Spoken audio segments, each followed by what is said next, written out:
जा रहे हैं नहायत क्विक और मज़ेदार मीठा गर्मियों की सौगात मैंगो ट्राइफल। 1 किलो दूध को अच्छी तरह उबाल लें और उसमें आधा कप चीनी डाल दें। इसे हल्की आंच पर पकने दें ताकि चीनी इसमें अच्छी तरह हल हो जाए। आधा कप ठंडे या नॉर्मल दूध में 4 खाने के चम्मच मैंगो कस्टर्ड पाउडर डालें और उसको अच्छी तरह से मिक्स कर लें।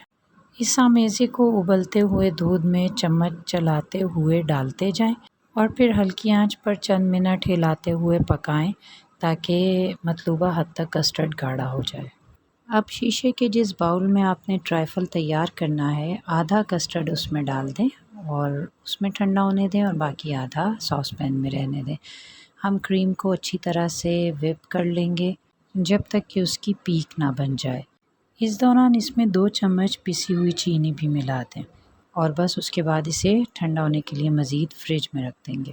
इतनी देर में कस्टर्ड ठंडा हो गया। आपने उसी जो पहली लेयर एक आपने बाउल में ऑलरेडी कस्टर्ड की डाल दी थी, अब उसके ऊपर चूरा किए हुए बिस्किट या फ्रूट केक चूरा करके उसके ऊपर एक पूरी लेयर आप उसकी बाउल के ऊपर दे दें कस्टर्ड के ऊपर। और उसके बाद छोटे साइज़ के कटे हुए मैंगो के क्यूब्स इनको अच्छी तरह से, क्योंकि जितनी फिलिंग होगी इसमें मैंगो की तो खाने में बहुत अच्छा लगेगा, ये ट्राइफल बहुत मज़ा देगा, लिहाजा वो मैंगो की एक लेयर दे दें।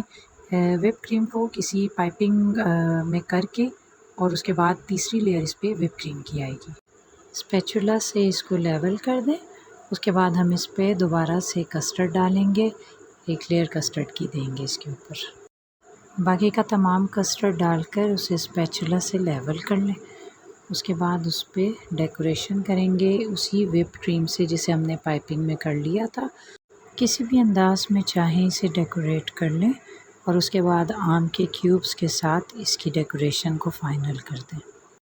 ये मैंने कुछ वेव्स दी हैं और कुछ क्रॉस बना रही हूँ मैं, और उसके बाद इस पे मैंने छोटी छोटी बंटीज़ से डेकोरेशन की है। इसके जो बॉक्सेस बने हैं उसमें मैंने मैंगो के क्यूब्स लगा दिए हैं। ये देखिए कितनी खूबसूरत लेयर्स आई हैं। मेहमानों के आने पर ज़रूर बनाएं।